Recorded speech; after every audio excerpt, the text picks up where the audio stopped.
નમસ્કાર મિત્રો, આપ સર્વેનું મારી યુટ્યુબ ચેનલ એસકે સ્ટડી ટોકની અંદર હાર્દિક સ્વાગત છે। મિત્રો, આજના વિડીયો લેક્ચરની અંદર આપણે અધ્યાપન સૂત્રો વિશે અભ્યાસ કરીશું। મેક્સિમ્સ ઓફ ટીચિંગ ખૂબ જ અગત્યનો ટોપિક।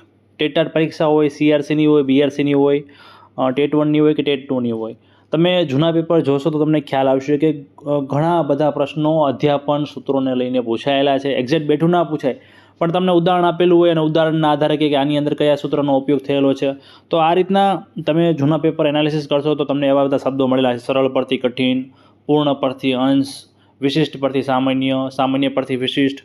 તો આ બધા જે ઓપ્શનની અંદર તમને શબ્દો જે જોવા મળે છે એ અધ્યાપન સૂત્રોના પ્રશ્નો છે। અધ્યાપનની અંદર જે સૂત્રો હોય છે મેક્સિમ્સ ઓફ ટીચિંગ છે। તો આજના વિડીયોની અંદર ડિટેલમાં ચર્ચા કરીશું અધ્યાપન સૂત્રો અને એનો થોડો ઘણો ઇતિહાસ, અને સાથે સાથે ડિટેલમાં સૂત્રો વિશે પણ ચર્ચા કરીશું। તો આપણે વન બાય વન શરૂઆત કરીએ। પહેલાં સ્ટાર્ટિંગમાં સમજી લઈએ કે આ અધ્યાપન સૂત્રો છે શું। તો મિત્રો, આ જે અધ્યાપન સૂત્રો છે એ એવો કંઈ વૈજ્ઞાનિકો દ્વારા તારવેલો એવો કંઈ પ્રયોગથી કરેલો એવો કંઈ નિયમ નથી। આ અધ્યાપન સૂત્રો શિક્ષણ જગતના જે તજજ્ઞ લોકો હોય એમના દ્વારા અનુભવથી એમને એનાલિસિસ કર્યું હોય, જે શાળાઓની અંદર જે રીતે અધ્યાપન કાર્ય થાય છે એ બધું એનું ઓબ્ઝર્વેશનથી, અનુભવના આધારે, નિરીક્ષણના આધારે તારવેલા સૂત્રો છે। એટલે આ કંઈ એવો કે પ્રયોગશાળાની અંદર પ્રયોગ નથી થયેલો।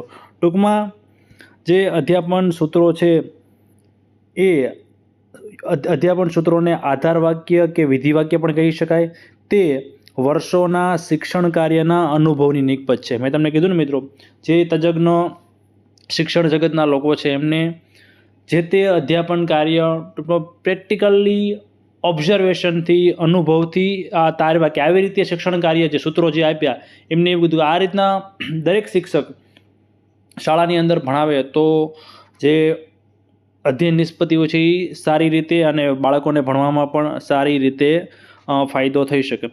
અર્થ શું છે, આપણે અર્થ જોઈએ કે અધ્યાપન જે સૂત્રો છે તો ઓછામાં ઓછા શબ્દોમાં વધારેમાં વધારે વિચાર સમૃદ્ધ પ્રગટ કરવાની ભાષાકીય રીત એટલે સૂત્રો। મિત્રો, જે આ સૂત્રો છે એ કોઈ નિયમ નથી, એ કોઈ કાયદો નથી, કારણ કે આ જે સૂત્રો છે એનો પાયો શું છે મિત્રો? એનો પાયો છે અનુભવ, વિચાર અને નિરીક્ષણ। પરીક્ષામાં આ પૂછાઈ શકે છે, મોસ્ટ ટાઈમ લખી પણ નાખજો। આ જે અધ્યાપન સૂત્રો છે એ એવો કંઈ નિયમ નથી, કાયદો નથી કે આમ જ કરવાનું, પણ એ શું છે તો એ જે તે તજજ્ઞ લોકોએ અનુભવથી, વિચારથી, નિરીક્ષણ કરીને તારવેલા સૂત્રો છે જેને તમારે વર્ગખંડમાં લાગુ પાડવાના છે। ટૂંકમાં અધ્યાપન સૂત્રો એ પ્રયોગથી તારવવામાં આવેલા નથી। આ ખાસ યાદ રાખજો, પરીક્ષામાં આની અંદરથી પણ એમસીક્યુ નીકળી શકે છે। આગળ જોઈએ, અધ્યાપન સૂત્રો અધ્યાપન પદ્ધતિના ગૌણ સિદ્ધાંતો છે। મિત્રો, શા માટે ગૌણ સિદ્ધાંતો? આ જે વસ્તુ છે ખાલી એક મનોવૈજ્ઞાનિક રીતે લખેલું છે, પણ આમાંથી પ્રશ્ન નીકળવાની શક્યતા ઓછી છે। શા માટે ગૌણ સિદ્ધાંતો? જે પ્રોપર સિદ્ધાંત હોય, જે પ્રયોગ પરથી તારવેલું હોય તેને પ્રોપર સિદ્ધાંત કહેવાય, પણ આ ઇનડાયરેક્ટલી રીતે જે વર્ગખંડની અંદર કે ગમે આ શિક્ષણ કાર્ય થતું હોય તો ઇનડાયરેક્ટલી રીતે આ ઇન્વોલ્વમેન્ટ હોય છે। તો આ જે સિદ્ધાંતો છે એ ગૌણ સિદ્ધાંતો છે। સુજ્ઞ શિક્ષક એનો ઉપયોગ અધ્યાપનની સફળતા માટે કરી શકે છે। સફળ અધ્યાપન માટે તે માર્ગદર્શક સ્તંભો છે। તે એવા તથ્યોની સંહિતા છે જે પૂરતા સન્માનને યોગ્ય છે। ટૂંકમાં આ બહુ કંઈ એટલું બધું કંઈ ઓલું નથી, ઇમ્પોર્ટન્ટ નથી, પણ ખાલી એટલું કહેવા માગે છે કે તમે શાળાની અંદર વર્ગખંડમાં અધ્યાપન કાર્ય કરો છો તો અધ્યાપન સૂત્રો ખૂબ જ ઇમ્પોર્ટન્ટ રોલ ભજવે છે। એનાથી તમારું શિક્ષણ કાર્ય ખૂબ જ અસરકારક, રસપ્રદ બને છે, જેથી બાળકોને પણ જ્ઞાન મેળવવામાં રસ અને બંને એ રીતે ફાયદો થાય છે। ટૂંકમાં એ જ વસ્તુ કહેવા માગે છે। આ બહુ ઇમ્પોર્ટન્ટ નથી જે ઉપર લખેલું છે ઇમ્પોર્ટન્ટ। મિત્રો, આ જે નીચેનું છે એ પ્રશ્ન ઘણી વખત પરીક્ષામાં પૂછાઈ ગયો છે। આ હાઇલાઇટ જે કર્યું તો શું પ્રશ્ન નીકળી શકે છે? તો સૌ પ્રથમ આ વૈજ્ઞાનિકનું ખાસ નામ યાદ રાખજો, તમારે વારે ઘડીએ મનોવિજ્ઞાનમાં આ વૈજ્ઞાનિક આવવાનો છે। સૌ પ્રથમ હર્બર્ટ સ્પેન્સર। કોણ મિત્રો? હર્બર્ટ સ્પેન્સરે એમના એજ્યુકેશન નામના પુસ્તકમાં, આ પરીક્ષામાં પ્રશ્ન પૂછાઈ ગયેલો છે, હર્બર્ટ સ્પેન્સરે એજ્યુકેશન નામના પુસ્તકમાં અધ્યાપન સૂત્રો રજૂ કર્યા હતા। મિત્રો, ફર્સ્ટ ટાઈમ છે, સૌથી પહેલાં આ હતા, એટલે ટૂંકમાં આમનું નામ અધ્યાપન સૂત્રો માટે પહેલાં લેવાય છે। સાથે સાથે ડૉક્ટર વેલ્ટન, ડૉક્ટર ક્વિક તેમજ અન્ય કેળવણીકારોએ સમર્થન આપ્યું અને સૂત્રોને વ્યાપક બનાવ્યા। તો સૌથી પહેલાં પરીક્ષામાં પ્રશ્ન પૂછાય કે સૌથી પહેલાં અધ્યાપન સૂત્રો કોણે આપ્યા હતા? તો હર્બર્ટ સ્પેન્સર. એમના કયા પુસ્તકની અંદર આપ્યા હતા? તો એજ્યુકેશન નામના પુસ્તકની અંદર અધ્યાપન સૂત્રો આપ્યા હતા. પાછળથી આ બધા જે કેળવણીકારો છે એમને સમર્થન આપીને થોડાક વ્યાપક બનાવ્યા, એટલે કે એની અંદર ક્યાંક ને ક્યાંક સુધારા લાવવાનો પ્રયત્ન કર્યો. જે કે એમને સૌથી પહેલાં હર્બર્ટ સ્પેન્સરે જે આપ્યા હતા એમાં સુધારો કર્યો. ટૂંકમાં પરીક્ષામાં પ્રશ્ન આ પૂછાશે કે સૌપ્રથમ હર્બર્ટ સ્પેન્સરે એજ્યુકેશન નામના પુસ્તકમાં અધ્યાપન સૂત્રો રજૂ કર્યા હતા. આગળ જોઈએ. હવે મિત્રો પરીક્ષામાં અલગ અલગ પ્રશ્નો પૂછાતા હોય છે. લગભગ ટેટ 2માં 2023માં પણ આ રીતનો કંઈક પ્રશ્ન હતો, એક્ઝેક્ટ મને યાદ નથી. તમારે જે સૂત્રો છે એ થોડુંક સમજી લેવાના છે. એ સૂત્રો શું કહેવા માગે છે પરીક્ષામાં આમાંથી બેઠું નહીં આવે, પણ તમે સૂત્રોને સમજી લેશો. તમારી સામે કોઈ પણ ઉદાહરણ આવે ને આમાં ઘણીવાર એવું પણ બનતું હોય છે કે બે સૂત્રો હોય છે, એ બંને સૂત્રો એક ઉદાહરણમાં લાગુ પડતા હોય. ટૂંકમાં તમારે ઉદાહરણના આધારે ઓપ્શનમાં કયા કયા સૂત્રો આપેલા છે એના આધારે તમારે જવાબ કરવાનો રહેશે. ભવિષ્યમાં આપણે MCQની સિરીઝ પણ મૂકીશું અધ્યાપન સૂત્રો માટે, જેથી તમને ખ્યાલ આવે કે અધ્યાપન સૂત્રો કઈ રીતે જે છે એ કામ કરે છે. તો 1 by 1 આપણે અધ્યાપન સૂત્ર જોઈએ. પહેલું અધ્યાપન સૂત્ર છે સરળ પરથી કઠિન તરફ જવું. આ મિત્રો સૂત્ર છે. શા માટે સૂત્ર છે? ટૂંકમાં અલગ અલગ જે કેળવણીકારો હતો એમને તાર્યું કે બાળકોને જ્યારે શિક્ષક બાળકોને પહેલાં વર્ગખંડની અંદર સરળ વસ્તુ ભણાવે, જેથી બાળકોને સમજવું ને બધું સહેલું પડતું હોય.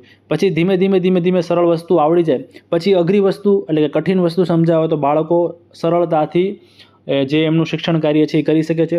તો આ પેલું અધ્યાપનનું સૂત્ર છે સરળ પરથી કઠિન તરફ જવું. અહીંયા લખેલું છે જે શૈક્ષણિક મુદ્દાઓ ગ્રહણ કરવામાં માનસિક પ્રક્રિયા ઓછી કરવી પડે તે મુદ્દા સરળ. જે શૈક્ષણિક મુદ્દાઓ ગ્રહણ કરવામાં ઉચ્ચ સ્તરીય માનસિક પ્રક્રિયા કરવી પડે તે મુદ્દા કઠિન. ટૂંકમાં જેમાં થોડુંક માઇન્ડ વધુ વાપરવું પડે એ થોડું મુદ્દા કઠિન હોવાના, અને બાળકોને જેમાં જે મુદ્દા સમજવામાં માઇન્ડ ઓછું વાપરવું પડે એ મુદ્દા સરળ હોવાના. ટૂંકમાં વિદ્યાર્થીઓને પ્રથમ સરળ શીખે ત્યારબાદ ક્રમશઃ કઠિન બાબત શીખવામાં આવે તો આ જે સૂત્ર જે છે એ સરળ પરથી કઠિન પ્રમાણે બને છે. ક્રમશઃ કઠિન બાબતો શીખવવી જોઈએ. ટૂંકમાં એમાં પણ કઠિન બાબતોમાં પણ ક્રમવાઇઝ ઓછી કઠિન, વધુ કઠિન, તો આ રીતે તમારે શીખવવું જોઈએ. ઉદાહરણ તરીકે કઈ રીતે? ઉદાહરણ તરીકે વર્ગખંડમાં તમે કઈ રીતે ઇમ્પ્લિમેન્ટ કરી શકો આ સૂત્રનો સરળ પરથી કઠિનનો? તો અહીંયા એક્ઝામ્પલ આપેલા છે કે ગણિતમાં સરવાળા શીખવતી વખતે પ્રથમ વધી વગરના સરવાળા શીખવ્યા બાદ વધીવાળા સરવાળા શીખવવા જોઈએ. તો અહીંયા તમે પહેલાં વધી વગરના સરવાળા શીખવો છો જે સરળ કહેવાય, અને ત્યારબાદ વધીવાળા સરવાળા શીખવો છો થોડાક બાળકો માટે કઠિન કહેવાય. તો આ રીતે સરળ પરથી કઠિનનું સૂત્ર અહીંયા સાબિત થાય છે. આ રીતે તમારે ભણાવવું જોઈએ. ઇતિહાસ વિષયની વાત કરીએ તો ઇતિહાસમાં પ્રથમ રાજ્યકર્તાનું જીવન શીખવવું પડે, પછી રાજનીતિ. ટૂંકમાં જે રાજ્યકર્તા છે એનું જે જીવન વિશે વાત કરવામાં આવે, જે વસ્તુ બાળકોને મજા આવશે, સરળ છે, પછી રાજનીતિમાં જે બધું ગૂંચણામણ હોય છે ક્યાંથી ક્યાં, ટૂંકમાં એ પહેલાં સરળ વસ્તુ શીખવવાની રાજ્યકર્તાના જીવન વિશે, ત્યાર પછી તેની રાજનીતિ વિશે શીખવવામાં આવે તો બાળકો સરળતાથી યાદ રહી શકે છે, બાળકોને ભણવામાં મજા આવે છે. પર્યાવરણ વિશેની વાત કરીએ, આ તો ઉદાહરણ છે મિત્રો, ઘણા બધા ઉદાહરણ હોઈ શકે, પણ આ સમજાવવા માટે તમને ઉદાહરણ આપેલા છે. પર્યાવરણમાં વ્યક્તિ, કુટુંબ, ગામ, તાલુકો, જિલ્લો, રાજ્ય, દેશ એવા ક્રમમાં ખ્યાલ સ્પષ્ટ કરી શકાય. ટૂંકમાં અહીંયા તમારે જે પર્યાવરણ છે તો બાળકોને પહેલાં વ્યક્તિ વિશે સમજાવવાનું, પછી ધીમે ધીમે વ્યક્તિ, પછી કુટુંબ, પછી ગામ, પછી તાલુકો. ટૂંકમાં પહેલાં સરળ વસ્તુથી ધીમે ધીમે કઠિન વસ્તુ તરફ જવાની અહીંયા વાત છે. શિક્ષકે વિદ્યાર્થીઓની વય કક્ષાને ધ્યાનમાં રાખીને અધ્યાપન કાર્ય કરાવવું જોઈએ. એ ચોક્કસથી દરેક સૂત્ર હોય એમાં આ વસ્તુનું તો ખાસ ધ્યાન રાખવું જોઈએ કે સામે વિદ્યાર્થીની વય કેટલી છે. જેવી રીતે તમે 10મા ધોરણના વિદ્યાર્થીને જે સ્પીડે અને જે રીતે ભણાવતા હોય એ જ સ્પીડે અને એ જ વસ્તુ તમે ધોરણ 6ના વિદ્યાર્થીને ભણાવો તો એના માટે કંઈક ને કંઈક અઘરું પડી શકે છે. તો તમે સરળ પરથી કઠિન વસ્તુ સમજી ગયા હશો મિત્રો. હવે મિત્રો તમને ખ્યાલ આવી ગયો હશે પરીક્ષામાં આ રીતના જ પ્રશ્ન પૂછાતા હોય છે. આ ઉપરનું જે તમને ઉદાહરણ આપ્યું, ગણિતમાં સરવાળા શીખવતી વખતે પ્રથમ વધી વગરના સરવાળા શીખવ્યા બાદ વધીવાળા સરવાળા શીખવા, તો એ ઓપ્શન આપે કે આમાં કયા સૂત્રનો ઉપયોગ થયેલો છે. સરળ પરથી કઠિન, કઠિન પરથી સરળ, પૂર્ણ પરથી અંશ, સમગ્ર પરથી. તો આ રીતમાં પરીક્ષાની અંદર પ્રશ્ન પૂછાતા હોય છે. સોરી મિત્રો. તો આગળ જોઈએ. હવે જે આ સૂત્ર છે એનો ફાયદો શું થશે મિત્રો? લગભગ જે સૂત્રો છે લગભગ બધાના ફાયદા નજીક સરખા છે, પણ તમને ખ્યાલ હોવો જોઈએ કે આ પ્રકારના ફાયદા છે. અહીંયા ગોખવા નથી મિત્રો, તમારે સમજવાનું છે. ઘણા લોકો ગોખવા બેસે કે આ સૂત્રથી આ ફાયદો થાય. દરેક સૂત્રમાં ફાયદા હોય છે, ઘણા ફાયદા આમાં લખેલા પણ ન હોય. તો આ જે સરળ પરથી કઠિનનું સૂત્ર છે એનાથી ફાયદો શું થશે? તો આ સૂત્રનો ઉપયોગ કરવાથી વિદ્યાર્થીઓમાં આનંદ, ઉત્સાહ અને તત્પરતા જળવાય છે. વિદ્યાર્થીની શક્તિ મર્યાદાને ન્યાય મળે છે. વિદ્યાર્થીઓ ધીમે ધીમે કઠિન બાબતો આત્મસાત કરે છે, એટલે સરળતાથી શીખી શકશે, આત્મસાત કરી શકશે. વિદ્યાર્થીઓ અભ્યાસ પ્રત્યે હકારાત્મક વલણ કેળવે છે. ચોક્કસથી મિત્રો, તમે વિદ્યાર્થીઓને સરળ પરથી ધીમે ધીમે કઠિન વસ્તુ શીખવો છો તો એમનું ભણવા બાબતે હકારાત્મક વલણ બને છે. જો ડાયરેક્ટ શિક્ષક શાળામાં આવીને અઘરી બાબતો ભણાવવા માંડે અને છેલ્લું જે વસ્તુ હોય વાયા રાખે તો વિદ્યાર્થીને કંઈક ને કંઈક નકારાત્મક વલણ જે શિક્ષણ પ્રત્યે છે એ કેળવાઈ શકે છે. તો એ વસ્તુ ના થવું જોઈએ. સરળ પરથી ધીમે ધીમે બાળકને જેમ કોન્ફિડન્સ આવતું જાય એમ એને એક લેવલ અપ લઈ જવું જોઈએ. અધ્યાપન કાર્ય સરળ, રોચક અને અર્થપૂર્ણ બને છે. વિદ્યાર્થીઓની સમજ શક્તિ વધે, પરિણામે વિવિધ ક્ષમતાઓ સિદ્ધ થાય છે. ટૂંકમાં આ બધા ફાયદા છે. દરેક સૂત્રની અંદર આ પ્રકારના ઘણા બધા ફાયદાઓ હશે, અમુકમાં કોમન હશે. ટૂંકમાં આ રીતનું તમને આ વસ્તુ ગોખવાની ડાયરેક્ટ ખબર પડી જાય કે સરળ પરથી આપણે કઠિન તરફ ભણાવીએ તો બાળકને શું ફાયદો થવાનો છે. એક શિક્ષક છો તો તમને ઇઝીલી આ ખ્યાલ આવી જવાનો છે. તમને આમાંથી જે લાગતું હોય તમે એ રીતે તમારી રીતે નોટ્સ બનાવી શકો છો. હવે મિત્રો, બીજું સૂત્ર છે સાદા પરથી સંકુલ તરફ જવું. તો ઘણા કહે છે સાહેબ આની પહેલાં સરળ પરથી કઠિન હતું અને આ છે સાદા પરથી સંકુલ તરફ જવું. તો મિત્રો, મેં તમને અગાઉ પણ કીધું, આ સૂત્રો નજીકથી ઘણા ખરા સેમ છે. પરીક્ષાની અંદર ઓપ્શન હશે તો એ પ્રકારે ઓપ્શન સેટ નહીં કરેલા હોય એટલે તમને ઓપ્શનથી સીધો ખ્યાલ આવી જશે કે આ જે ઉદાહરણ છે એ આ જ સૂત્રમાં આવે. આ સાદા પરથી સંકુલ જવું એ પણ આના લગભગ ઉદાહરણ જોશો તો બંનેમાં સેમ આવશે. સાદા એટલે સરળ વસ્તુ થઈ અને સંકુલ તો એ સંકુલ વસ્તુ એટલે જટિલ હોય તો એ કઠિન હોવાનું. ટૂંકમાં આ જે સાદા પરથી સંકુલ તરફ જવું એ સૂત્ર છે એ સરળ પરથી કઠિન જવું સૂત્રનું લગભગ આમ જોવા જઈએ તો સમકક્ષ હોય એવું આપણે ગણી શકીએ. મિત્રો, જે સરળ હોય એ સાદું હોય, જે બાબત અટપટી હોય, ટૂંકમાં જેને સમજવામાં થોડુંક આપણે માઇન્ડ વાપરવું પડે, જટિલ હોય તો એ વસ્તુ કઈ કહેવાય? જટિલ હોય આપણે જે જટિલ બાબતો એ કહેવાશે સંકુલ બાબતો. તો આ વસ્તુ ખાસ તમારે સમજવાની છે. મનોવૈજ્ઞાનિક રીતે આગળ જોઈએ. મનોવૈજ્ઞાનિક રીતે પુરવાર થયેલ છે કે બાળક પ્રથમ સાદી બાબત શીખે, ત્યારબાદ ક્રમશઃ વિકાસ થતા સંકુલ બાબતનો અભ્યાસ કરે છે.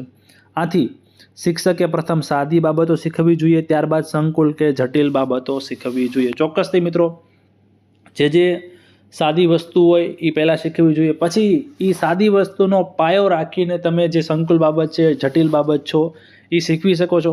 ઉદાહરણ તરીકે તો અહીંયા ઉદાહરણ આપેલા છે. ઘનફળનો ખ્યાલ સ્પષ્ટ કરવા ક્ષેત્રફળનો આધાર લેવો જોઈએ. જો અહીંયા મિત્રો ગણિતનું ઉદાહરણ આપેલું છે. વિદ્યાર્થીને જો ક્ષેત્રફળ વિશે જ નહીં ખ્યાલ હોય અને તમે ડાયરેક્ટ જ ઘનફળનો ચેપ્ટર ચાલુ કરી દેશો તો ચોક્કસથી એને નથી આવડવાનું, એને ભણવામાં નહીં મજા આવે અને કદાચ ભણાવશો તો ટાઈમ બરબાદી થશે. આવું ક્યારે બનતું હોય છે? બાળક 7મા 8મા ધોરણમાં આવી ગયું હોય છે, એને હજી ક્ષેત્રફળ કે પરિમિતિનો ખ્યાલ સ્પષ્ટ નથી હોતો. તો પહેલાં ભલે તમારે ચેપ્ટરમાં ભણાવવાનું ન આવતું હોય પણ તમારે જૂના જે અગાઉના ધોરણમાં આવતું હોય તો થોડુંક એકાદ લેક્ચર જૂનાનો આધાર લઈને ક્ષેત્રફળને પરિમિતિ ભણાવવું જોઈએ, જેથી એનો આધાર રાખીને બાળકનો ઘનફળનો ખ્યાલ જે ઝડપથી સ્પષ્ટ થાય. ટૂંકમાં અહીંયા તમારે પહેલાં સાદી બાબતો શીખવાડવી જોઈએ. એ સાદી બાબતો બાળકને આવડતી હશે તો એ સંકુલ બાબતો શીખી શકશે. આગળ જોઈએ. પ્રથમ માત્રા વગરના શબ્દો શીખવવા, ત્યારબાદ માત્રાવાળા, કાના માત્રાવાળા, જોડાક્ષરવાળા શબ્દો એમ ક્રમશઃ શીખવું જોઈએ. તો મિત્રો, આ જે છે એ જ વસ્તુ સરળ પરથી કઠિનમાં પણ હાલી શકે, ઉદાહરણ ચાલી શકે. ઓપ્શન એ રીતના હોય તો તમે એ વસ્તુ છે એ કરી શકો છો. તો તમારો ખ્યાલ સ્પષ્ટ થઈ ગયો હશે. હવે આનાથી ફાયદો શું થશે? આ જે સૂત્ર છે, આપણે કયું સૂત્ર વાત કરીએ અત્યારે? સાદા પરથી સંકુલ તરફ જવું. તો આ સૂત્રથી ફાયદો શું થશે? તો આ સૂત્રના ઉપયોગથી વિદ્યાર્થીઓનો આત્મવિશ્વાસ વધારી શકાય, વિદ્યાર્થીઓને જટિલ બાબતો ક્રમશઃ ગ્રહણ કરવા તત્પર બનાવી શકાય, શિક્ષણ કાર્ય અસરકારક અને સફળ બનાવી શકાય. જોયું મિત્રો, અગાઉ સરળ પરથી કઠિન હતું એમાં પણ આવા પ્રકારના બધા ફાયદા હતા. તો ફાયદા એવા તમારે ગોખવાના નથી પણ સમજવાના છે કે જે સૂત્ર છે તેનો તમે ઉપયોગ કરશો તો આ રીતનો તમારે ફાયદો થશે. આગળનું સૂત્ર છે મિત્રો, જ્ઞાત પરથી અજ્ઞાત પર જવું. મોસ્ટ આઈએમપી પરીક્ષામાં આ સૂત્ર ઘણી વખત પૂછાતું હોય છે. તો અહીંયા તમારે શબ્દ ખાસ પકડવાનો છે, જ્ઞાત. કોના માટે જ્ઞાત? બાળક માટે. બાળક જે વસ્તુ જાણે છે, ક્લાસરૂમમાં ભણવા આવે એની પહેલેથી જ એના જે માઇન્ડની અંદર, એના મગજની અંદર ઘણી ખરી વસ્તુઓ એને ઓલરેડી ખબર જ હશે, તો એ વસ્તુ જ્ઞાત. અને જે વસ્તુ એને ખ્યાલ જ નથી, કોઈ દિવસ ધ્યાન નથી આવેલી, તો એ વસ્તુ થશે અજ્ઞાત. તો બાળક જે વસ્તુ જાણે છે એ વસ્તુ જાણી એના આધાર બનાવીને ધીમે ધીમે આપણે જે અજ્ઞાત વસ્તુ છે એ શીખવાડવાની છે. કઈ રીતે? તો આપણે જોઈએ, વિદ્યાર્થી જે જાણે છે તે જ્ઞાત અને વિદ્યાર્થી જે જાણતો નથી તે અજ્ઞાત. શિક્ષકે જ્ઞાતના પાયા ઉપર નવી ઇમારત ચણવી જોઈએ. નવું શીખવતી વખતે સંબંધિત પૂર્વ અનુભવોને ધ્યાનમાં રાખવા જોઈએ. પૂર્વ અનુભવો એટલે કે બાળકે અગાઉ જે અનુભવના આધારે જાણેલું હશે, શીખેલું હશે, એને આધારે જે જ્ઞાત વસ્તુ છે એના ઉપરથી આપણે અજ્ઞાત વસ્તુ શીખવવી જોઈએ. બાળકનું અનુભવ ક્ષેત્ર એના ઘરથી શરૂ થઈ છેક વિશ્વ સુધી વિસ્તરે છે.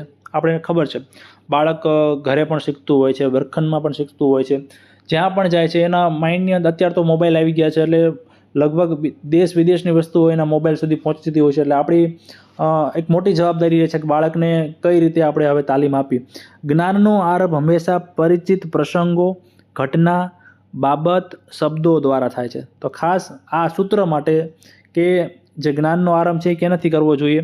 જે વસ્તુ બાળકોને ખ્યાલ છે એનાથી. તમે ઉદાહરણ જોશો એટલે તમને ઇઝીલી ખ્યાલ આવી જશે. અહીંયા છે કે ઋતુઓના અનુભવના આધારે વર્ષના મહિના શીખવવા જોઈએ. બાળકોને ખ્યાલ છે કે શિયાળો આવે, ઉનાળો આવે, ચોમાસું આવે. ઓલરેડી ખ્યાલ છે ચોમાસામાં બાળકો નાવા જતા હોય, તો શિક્ષક એ રીતે ક્લાસરૂમમાં જો મહિનાનો ટોપિક ભણાવવાનો હોય તો અહીંયાથી શરૂઆત કરશે. તમે ક્યારે છેલ્લે નાવા ગયા હતા? તો કે છે આ મહિનામાં, બે ત્રણ મહિના પહેલાં. તો ત્યારે કઈ સિઝન હાલતી હતી? તો એવી રીતે ધીમે ધીમે એ પ્રશ્નોત્તરી કરીને બાળકો પાસેથી જ જવાબ લઈને આગળ વધી શકે છે. તો આ રીતે બાળકો જે વસ્તુ જાણે છે એના ઉપરથી મહિનાનો ખ્યાલ એમને નહોતો, જે અજ્ઞાત વસ્તુ હતી એ સ્પષ્ટ કરી શકાય. આગળ છે સરવાળાના આધારે પુનરાવર્તિત સરવાળા તરીકે ગુણાકાર શીખવા. મિત્રો, બાળકોને અગાઉના ધોરણમાં સરવાળા શીખી ગયા હોય તો ગુણાકાર શું છે તમને ખ્યાલ છે કે ગુણાકાર એ પુનરાવર્તિત સરવાળો છે. આપણે 5 × 2 કરીએ તો એ ખરેખર શું છે? 5 + 5 એટલે પુનરાવર્તિત સરવાળો છે. તો આ રીતે સરવાળાનો તમે જે બાળક જાણે છે, જ્ઞાત છે, એ જ વસ્તુ ફરીથી એનો પાયો બનાવીને અજ્ઞાત વસ્તુ એટલે કે જે ગુણાકાર છે એ શીખવવામાં આવે તો આ સૂત્રનો અહીંયા ઉપયોગ થયો કહેવાય. ગામના વિવિધ સ્થળોનો આધાર લઈ દિશાઓની સમજ આપી. દિશાનો કોન્સેપ્ટ ક્લિયર કરાવવો છે તો બાળકોને ઉત્તર, દક્ષિણ, પૂર્વ, પશ્ચિમ ગામની જે વસ્તુ એમને ખબર છે કે ઉત્તરમાં ઓલાભાઈનું મકાન છે, કાનાભાઈનું મકાન છે, દક્ષિણમાં મનસુખભાઈનું મકાન છે, પૂર્વમાં તમારા ખુદ બાળકનું મકાન છે. તો આ રીતે એને જે ખબર છે કયું મકાન કઈ બાજુ છે, સૂરજ કઈ બાજુ ઉગે છે, તો એ બધી વસ્તુ એ જાણે છે, જ્ઞાત છે. એ વસ્તુના આધારે જે બાળક નથી જાણતો, અજ્ઞાત વસ્તુ છે એ સમજાવી. તો અહીંયા જે સૂત્ર છે જ્ઞાત પરથી અજ્ઞાતનું સૂત્ર સાબિત થાય છે. પરીક્ષામાં મિત્રો આ સિવાયના જે ઉદાહરણ સિવાયનું તમને ગમે એ ઉદાહરણ આપેલું છે, તમારે સમજી જવાનું કે અહીંયા આ રીતનું જે સૂત્ર સાબિત થયેલું છે. ગણિતમાં ઘર વપરાશની વસ્તુઓ પરથી જુદા જુદા આકારોની ઓળખ આપી. ઘરે જે બાળક છે એ હશે તો ઘણા બધા એના ઘરની વસ્તુઓ, આકાર વસ્તુ એના ધ્યાને આવતી હશે. તો એ આકારવાળી વસ્તુઓને આધારે જે આકારોના નામ, કોન્સેપ્ટ ક્લિયર નથી એ શીખવી શકાય. તો આ વસ્તુ જે છે એ કેમાં આવે છે? જ્ઞાત પરથી અજ્ઞાતના સૂત્રની અંદર આવે છે. મિત્રો આ જે સૂત્ર છે એનાથી ફાયદો શું થશે? તો વિદ્યાર્થીઓનું ધ્યાન કેન્દ્રિત કરી શકાય, વિદ્યાર્થીઓની ક્ષમતા સિદ્ધ કરવામાં સરળતા રહે, વિદ્યાર્થીઓને શિક્ષણમાં રસ લેતા કરી શકાય, શિક્ષણ પ્રક્રિયા સાહજિક અને સરળ બને છે. તો આ બધા જ ફાયદા સરળ પરથી કઠિનમાં પણ આવી શકે છે મિત્રો. સરળ પરથી જો સાદા પરથી સંકુલ છે એમાં પણ આવી શકે છે. ટૂંકમાં ફાયદા છે એ એવું કંઈ એક્ઝેક્ટ નથી કે આ એક સૂત્રમાં તે ઓલામાં પણ આવી જ શકે છે. ખાસ તમારે સૂત્ર શું કહેવા માગે છે, કોઈ પણ હવે તમને આ ઉદાહરણ આપે તમને ખ્યાલ આવી જવો જોઈએ કે આની અંદર ભવિષ્યમાં આપણે MCQ સિરીઝ પણ મૂકીશું, જેથી તમને ખ્યાલ આવશે કે તમારી પ્રેક્ટિસ થશે સૂત્ર બાબતે. કેમ કે પરીક્ષામાં અધ્યાપન સૂત્રના પ્રશ્નો વારંવાર પૂછાતા હોય છે. આગળનું સૂત્ર છે મિત્રો, મૂર્ત પરથી અમૂર્ત પર જવું. આ પણ મોસ્ટ IMP સૂત્ર છે. આની અંદર પણ પ્રશ્નો પરીક્ષાની અંદર ઘણી વાર પૂછાઈ ગયા છે. અહીંયા ખાસ શબ્દો સમજો, મૂર્ત અને એક શબ્દ છે અમૂર્ત. આ બંનેનો શબ્દ તમે કોન્સેપ્ટ ક્લિયર થઈ ગયો એટલે તમારે પરીક્ષામાં વાંધો નહીં આવે. મૂર્ત એટલે કેવી વસ્તુ મિત્રો? મૂર્ત એટલે એવી વસ્તુ આપણે જેને જોઈ શકીએ, જાણી શકીએ, સ્પર્શ કરી શકીએ, ટૂંકમાં એક હાર્ડ વસ્તુ ઓબ્જેક્ટિવ મીન્સ કે તમે તમારી સામે એક ટેબલ પડ્યું છે તો તમે ટેબલને સ્પર્શી શકશો, જોઈ શકશો. ટૂંકમાં એ જે ટેબલ છે એ મૂર્ત કહેવાય. અમૂર્ત વસ્તુ આપણે એક્ઝામ્પલ આપવું હોય તો આપણે ટેબલ છે તો ટેબલની પરિમિતિ એટલે આપણે જે સરવાળો કરીએ ચારે ચોરસ છે તો ચોરસની પરિમિતિ તો આપણે એને સ્પર્શી શકશું. આપણે આ એ વિચારની વસ્તુ છે, મગજના વિચારની વસ્તુ છે, આપણે ધારી લીધું કે આ એની પરિમિતિ છે તો એ અમૂર્ત વસ્તુ થઈ. ટૂંકમાં આપણે ઉદાહરણની આગળ જોઈએ એટલે તમને ખ્યાલ આવશે. જે વસ્તુ વાત કે ઘટનાને સ્પર્શી શકાય, જોઈ શકાય તે મૂર્ત કહેવાય. જે વિચાર, સંવેદના, ભાવ પ્રત્યક્ષ રીતે જોઈ કે સ્પર્શી શકાતા નથી પરંતુ માત્ર માનસિક સ્તરે અનુભવી શકાય છે તે અમૂર્ત કહેવાય. ટૂંકમાં જે મગજમાં હોય મિત્રો, આપણી જે ભાવનાઓ છે, જે વિચાર છે, જે સંવેદના છે, તો એ બધું આપણે આમ કંઈ સ્પર્શી નથી શકવાના, જોઈ નથી શકવાના, તો એ બધું કેમાં આવશે? અમૂર્તની અંદર આવશે. ને જે બીજી બધી વસ્તુ છે જેને સ્પર્શી શકીએ, જોઈ શકીએ, તો એ બધું કેમાં આવશે? મૂર્તની અંદર. મૂર્ત એટલે પ્રત્યક્ષ, તમે તમારી સામે હોય એ મૂર્ત, અને અમૂર્ત એટલે પરોક્ષ, જે તમારી સામે હોય નહીં. તો તમે આના આધારે આ સૂત્ર પણ ઓપ્શનમાં હોઈ શકે કે પ્રત્યક્ષ પરથી પરોક્ષ પર જવું. શું મિત્રો? આ પણ લખી નાખજો અલગથી. પ્રત્યક્ષ પરથી જે પરોક્ષ પર જવાની વાત છે તો એ પણ મૂર્ત પરથી અમૂર્ત પર જવાનું જે સૂત્ર છે એ સાબિત કરે છે. તો આ ખાસ તમે નોંધ કરજો. હવે ઉદાહરણ જોશો એટલે ત્યારે જ તમને ખ્યાલ આવશે, પણ એની પહેલાં અહીંયા એક ખાસ પરીક્ષામાં પૂછાઈ શકે એવું છે કે હર્બર્ટ સ્પેન્સરના મતે પાઠનો આરંભ મૂર્તથી થવો જોઈએ અને સમાપ્તિ અમૂર્તમાં થવી જોઈએ. ખાસ મિત્રો નોંધ કરજો. કોણ છે હર્બર્ટ સ્પેન્સર? તમને પણ ખ્યાલ છે કે અધ્યાપનના સૂત્રો સૌ પ્રથમ આપ્યા હતા એમના એજ્યુકેશન નામના પુસ્તકની અંદર.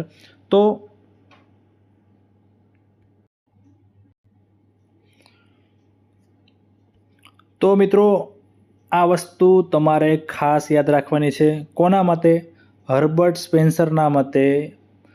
ખાલી પરીક્ષામાં આ રીતનો પણ પ્રશ્ન પૂછાય, કોના મતે પાઠનો પ્રારંભ મૂર્તથી કરવો જોઈએ અને સમાપ્તિ અમૂર્તના કરવો જોઈએ? તો હર્બર્ટ સ્પેન્સરના મતે.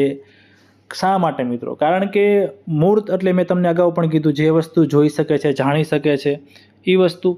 તો એવી વસ્તુ બાળકો સરળતાથી સમજી શકશે. તો એનો આપણે પાયો બનાવીને છેલ્લે જે કંઈ કોન્સેપ્ટ છે, જે કંઈ વસ્તુ ભણાવવાની છે તો એ ક્લિયર કરશો તો સરળતાથી બાળકને યાદ રહેશે. તો પહેલાં શરૂઆત ક્યાંથી કરવી જોઈએ? મૂર્ત વસ્તુથી કરવી જોઈએ. અને પાઠની સમાપ્તિ ક્યાં થવી જોઈએ? અમૂર્તમાં થવી જોઈએ. આથી શિક્ષકે શરૂઆતમાં શૈક્ષણિક સાધન સામગ્રીની મદદથી પ્રત્યક્ષ અનુભવો પૂરા પાડવા જોઈએ. મિત્રો પ્રત્યક્ષ અનુભવો પૂરા પાડશે એટલે એને મૂર્ત કોન્સેપ્ટ ક્લિયર થશે, અને મૂર્ત કોન્સેપ્ટના આધારે એના માઇન્ડમાં એ બાબતનો ખ્યાલ સમજી જશે. એટલે એના આધારે એ વસ્તુઓ પછી જે સાધન લાયા એ સાધન વગર પણ સમજી શકશે. એટલે એનો અમૂર્ત ખ્યાલ, કોન્સેપ્ટ ક્લિયર થઈ ગયો કહેવાય. અહીંયા એક વસ્તુ તમે સમજી શકો છો. એક્ઝામ્પલ જોશો એટલે તમારા દરેક જે સૂત્ર છે એનો ખ્યાલ તમને ખ્યાલ આવી જશે. ગણિતમાં સંખ્યાનો ખ્યાલ સ્પષ્ટ કરવા વસ્તુ કે ચિત્ર બતાવવા.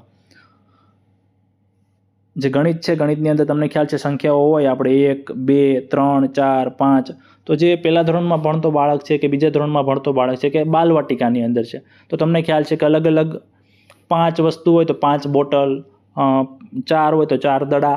તો આ રીતે 4 દડાને જોશે તો એને 4 યાદ આવશે. તો આ રીતે વસ્તુ છે, દડા છે, એ મૂર્ત વસ્તુ છે. પણ આપણે ડાયરેક્ટ એમ કેવી 4 તો એ માઇન્ડનો ખ્યાલ છે, તો અમૂર્ત વસ્તુ થઈ. તો આ રીતે સંખ્યાનો ખ્યાલ સ્પષ્ટ કરવા વસ્તુ કે ચિત્રો બતાવવા, તો આ રીતે એ મૂર્ત પરથી અમૂર્ત પર ગયાનું સૂત્ર સાબિત થાય છે.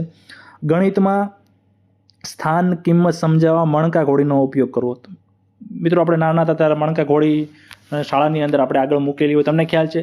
તો એ વસ્તુ આપણે શા માટે એ રીતનું રાખવામાં આવતું હતું? કારણ કે બાળક જોશે, એ મૂર્ત વસ્તુ થઈ, પ્રત્યક્ષ જોશે કે 4 મણકા છે તો 4 મણકા ડાબી બાજુ ખસેડો, 5 છે તો 5 મણકા ડાબી બાજુ ખસેડો. પછી ધીમે ધીમે એ મૂર્ત વસ્તુ પછી મણકાની જરૂર નહીં પડે, ઓટોમેટિક બાળક સમજી જશે કે 10 મણકા છે, 4 ઓલી બાજુ ખસેડા તો અહીં કેટલા વધે? 6 વધે. તો પછી જોયા વગર બાળકોનો માઇન્ડમાં કોન્સેપ્ટ ક્લિયર થઈ જાય છે. એટલે અમૂર્ત ખ્યાલ જે છે એનો વિકસી ગયો કહેવાય. વિજ્ઞાનમાં પદાર્થ ગરમીથી પ્રસરણ પામે છે તે સમજાવવા કડીવાળો પ્રયોગ કરાવો. ટૂંકમાં પ્રયોગ કરાવશો એટલે પ્રત્યક્ષ કોન્સેપ્ટ ક્લિયર થશે, અને પછી ધીમે ધીમે ઓટોમેટિક બાળકી જે વસ્તુ છે, નિયમ છે કે પદાર્થ ગરમીથી પ્રસરણ પામે છે, એ વસ્તુ સમજી જશે. વિજ્ઞાનમાં હૃદયના મોડેલ દ્વારા તેની આંતરિક રચના અને કાર્ય સમજાવી શકાય. આ પણ જે મૂર્ત પરથી અમૂર્તમાં આવે છે. પર્યાવરણ વિજ્ઞાનમાં વિવિધ ફૂલો બતાવી તેની સુગંધ અને આંતરિક રચનાની સમજ આપી. શરીરની જે અંદરની રચના છે એ એમને કોઈ નથી જોઈ શકવાનું, ડાયરેક્ટલી આપણે માઇન્ડથી સમજવી પડે. તો ટૂંકમાં આ બધી જે વસ્તુ છે, ફૂલ હોય તેની અંદરની જે કળીની એવી રચના હોય, તો એ બધી આ તો આપણે પર્યાવરણની વાત છે. ટૂંકમાં હું જે હૃદયની વાત કરું, આપણા શરીરની જે વાત કરું છું, તો એમને આપણે નથી જોઈને આપણે બાળકને એ રીતનું મોડલ ને એ બધું બતાવવામાં આવે કે આ રીતનું હોય શરીરના અંગો, આ રીતનું પાચનતંત્ર કામ કરે છે. તો એ જે પ્રત્યક્ષ વસ્તુ એને મોડલની બધું જોવા મળે છે, પ્રેક્ટિકલ નોલેજ મળે છે, એના આધારે એનો જે ખ્યાલ છે એ વિકસે છે. તેથી એનો અમૂર્ત ખ્યાલ ઝડપથી વિકસશે અને એને વસ્તુ ભણવામાં મજા આવશે. તો હવે મિત્રો તમને ખ્યાલ આવી ગયો હશે, મૂર્ત પરથી અમૂર્ત પર જવું. મૂર્ત એટલે જે વસ્તુ એ જોઈ શકે છે, સ્પર્શ કરી શકે છે, પ્રેક્ટિકલથી જ્ઞાન મેળવે છે, મોડેલથી, પ્રવૃત્તિથી, તો એ બધું પ્રત્યક્ષ મૂર્ત આવશે. અને ડાયરેક્ટ માનસિક રીતે જે વસ્તુ છે શીખી જાય છે, જે કંઈ સિદ્ધાંતો, જે કંઈ નિયમો, એ વસ્તુ બધી અમૂર્તમાં આવશે. વિદ્યાર્થીઓમાં કેટલાક પાયાના ખ્યાલો સ્પષ્ટ થાય છે. અમૂર્ત ખ્યાલોનું ઘડતર શક્ય બને છે. વિદ્યાર્થી આ જે ફાયદા છે, વિદ્યાર્થી પ્રથમ સંવેદન અનુભવે, પછી પ્રત્યક્ષીકરણ અને ખ્યાલોના ઘડતર દ્વારા ક્ષમતાઓની સમજ વિકસે છે. તો આ બધા જે છે એ શું છે? મૂર્ત પરથી અમૂર્તના ફાયદાઓ છે. આગળનું સૂત્ર છે 5મું, પૃથ્થકરણ પરથી સંયોજન તરફ જવું. આ સૂત્ર છે એ મિત્રો થોડુંક કોમ્પ્લિકેટેડ છે, ઘણા ઉમેદવારોને નહીં સમજાય. પણ તમે કઈ રીતે કરી શકો? તમે ઘણી વખત ઉદાહરણ આવ્યું પરીક્ષાની અંદર, તો તમે ઓપ્શન એલિમિનેશન મેથડથી પણ તમે આગળ વધી શકો છો. કોઈ ઉદાહરણ આવ્યું તો તમે એવું તો કહી શકો કે એ નંબરનું સરળ પરથી કઠિન છે, તો આ ઉદાહરણમાં સરળ પરથી કઠિન ન જ આવે. તો એ રીતે પણ તમે સેટ કરીને ઓપ્શન એલિમિનેશન મેથડથી પણ આગળ વધી શકો છો. તો એ તેમ છતાં આપણે પૃથ્થકરણ પરથી સંયોજન તરફ સમજીએ. પહેલાં શબ્દ સમજી લો. પૃથ્થકરણ એટલે શું? પૃથ્થકરણ એટલે કે છૂટું પાડવું. પૃથ્થકરણ એટલે કે છૂટું પાડવું. પૃથ્થક વત્તા કરણ એટલે જે વસ્તુ છે એને છૂટા પાડો. આખી એક જટિલ વસ્તુ છે એને છૂટી પાડો, પછી જે છૂટું પાડ્યું એને ધીમે ધીમે સમજો, સમજીને ભેગા કરી નાખો અને આખી વસ્તુ જે છે એ કોન્સેપ્ટ ક્લિયર થઈ જાય. તો આ વસ્તુ એ કહેવા માગે છે, પૃથ્થકરણ પરથી સંયોજન તરફ જવું. જે વસ્તુ આખી વસ્તુ છે, જટિલ વસ્તુ છે, તમે એના નાના નાના ભાગ પાડી દો, એ ભાગોને ધીમે ધીમે સમજીને ભેગા કરી નાખો. તો આ વસ્તુ થઈ પૃથ્થકરણ પરથી સંયોજન તરફ જવું. પૂર્ણનું અંશોમાં વિભાજન કરવું એટલે પૃથ્થકરણ. વિદ્યાર્થી પોતાની જાતે કોઈપણ વિષયમાં પ્રયોગ કરીને કે ઉદાહરણો તપાસીને ગુણધર્મો, સામાન્ય સત્ય, નિયમ કે સિદ્ધાંતની તારવણી કરે, ત્યારબાદ પૃથ્થકરણ પરથી સંયોગીકરણ સૂત્રનો ઉપયોગ થયો ગણાય. આ વસ્તુ મિત્રો તમે સમજો ખાસ. વિદ્યાર્થી પોતાનો જે વિષય છે, એ કોઈ પણ વિષય હોઈ શકે, તો એ વિષય પોતાની જાતે એની પાસે ઓલરેડી એ વસ્તુ જે જાણે છે, ગુણધર્મો, સત્યો, નિયમો, કે ઓલરેડી જે કંઈ એની પાસે નોલેજ છે, તો એ નવા ગુણધર્મો, સત્ય, નિયમ કે પોતાની જાતે તારવણી કરે અને એના પરથી જે નિયમો છે એ બધું નોલેજનો ઉપયોગ કરીને નાના નાના ભાગ ભેગા કરીને જે સંયોગીકરણ કરે છે, તો એ સૂત્ર પૃથ્થકરણ પરથી સંયોગીકરણ કર્યાનો સૂત્ર છે એનો ઉપયોગ થયો કહેવાય. ઘણા મિત્રો આ સમજાણું નહીં હોય, પણ થોડાક ઉદાહરણ જો કદાચ સમજી જાય તો. મેં કીધું એ પ્રમાણે શરૂઆતમાં મને પણ નહોતી ખબર પડતી, પણ મેં ઓપ્શન એલિમિનેશન મેથડથી પણ આ જે છે એ રીતનું MCQમાં હું ટ્રાય કરતો હતો. ઉદાહરણ આપેલા છે. ગુજરાતી હિન્દીમાં કર્તા, કર્મ, ક્રિયાપદ પરથી વાક્યો બનાવવા. જો મિત્રો આ એક ઇઝી એક્ઝામ્પલ છે, તમને ખ્યાલ આવશે. ડાયરેક્ટ વાક્ય શીખવાડો તો જે બાળકોને કદાચ ન ખ્યાલ આવે, વાક્ય શીખવાડો તો આપણને ખ્યાલ છે કે વાક્યની અંદર કર્તા હોય, કર્મ હોય. તો મિત્રો આ રીતે વાક્યોમાં કર્તા, કર્મ, ક્રિયાપદ આવતા હોય છે. તો પહેલાં એ વસ્તુ શીખવાડી દે. એ વસ્તુના આધારે આખું વાક્ય શીખવવામાં આવે. કર્તા, કર્મ, ક્રિયાપદ છે એ શું થયું? વાક્યના ભાગ છે. તો ભાગ એટલે કે પહેલાં ભાગ પાડ્યા, એ ભાગને ભેગા કરીને વાક્ય બનાવવામાં આવ્યું. તો અહીંયા પૃથ્થકરણ પરથી સંયોગીકરણ સૂત્રનો ઉપયોગ થયો કહેવાય. વિજ્ઞાનમાં આંખની રચનાનો એક ભાગ બતાવી સમજાવે તે પૃથ્થકરણ કહેવાય. પછી બધા ભાગો જોવાની પ્રક્રિયામાં કેવી રીતે ભાગ ભજવીને જોવાની ક્રિયા થાય છે, તો એ સંયોગીકરણ થયું કહેવાય.